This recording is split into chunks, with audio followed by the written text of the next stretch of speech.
Hey, Kris, Stuart Skinner, second period, that 5-on-3 penalty kill came up huge with a few saves. Just some thoughts on his play tonight. That was the difference of the game. The turning point, we're down 2-1, and we don't get a kill there. We're down 2. It makes it really difficult to come back. Skins made some big saves, and our guys made some big plays on that kill, and then we were able to obviously score a power play goal shortly after that. Evan Bouchard had a tough play on that second LA goal there, back in the third period, the wire home of his patented Bouch bombs. What does that say about his game to be able to forget a play like that and come back with a big goal like that? Yeah, it was the wrong play, but it's a really difficult play. You're standing, you don't have momentum to have a gap, and they have so much speed, and it's a tough one to play. And he made a little mistake there, but he made a lot of good plays tonight, and it didn't bother him too much, and it was nice to see. Is that the key you want to see from your guys? Mistakes happen, but didn't seem to faze him at all, right? And he came up huge with the assist and then the goal.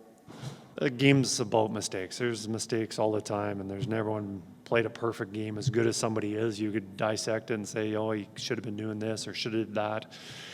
They're going to happen, and if we dwell on it, it's only going to make their game worse. It's going to make the team's game worse. We have to put it behind ourselves, and obviously if it's happening over and over and there's a problem, we have to address it, but mistakes happen. You have to be able to move on.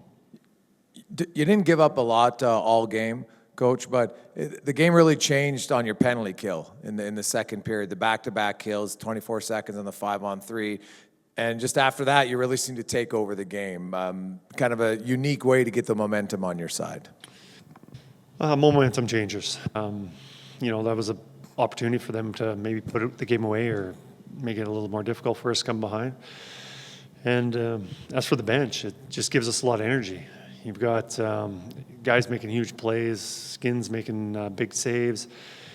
And then you've got, after that penalty kill, you've got some pretty good players coming out after that to build some momentum.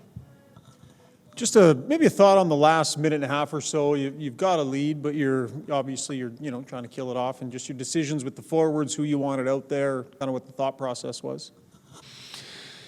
Well, Ryan definitely tonight taking the face-offs. He was dynamite all night, won a lot of big face-offs. I believe won one on the PK 5-on-3, but our numbers said that he was our best draw man, so he was going to be doing that.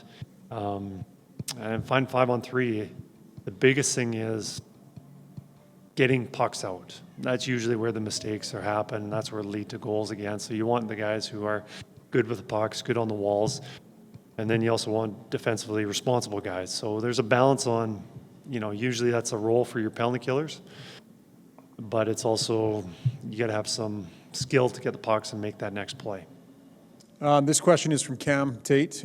He noticed that this morning you had a chat with Leon Draisaitl just outside the blue line, and if that had any bearing on his scoring play tonight and what you thought of his night. Well, I'd like to say I took credit for drawing up that play for him, but no, I didn't. I thought Leon played really well tonight. Goal and assist, and a lot of good defensive plays, breaking up plays on the back check, and yeah, that's more of what we like. Your team's been searching to play a 60-minute game lately and searching to find that defensive posture. The way the Kings play, you got to be patient and you got to be responsible. Were they a good opponent for you tonight for what you guys were trying to accomplish?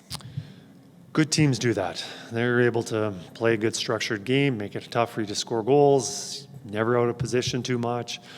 I think it is good for us to have a victory against a quality opponent, and especially a team that we're tied with going into the night. Yeah, you see this as something to build off of after, you've been up and down.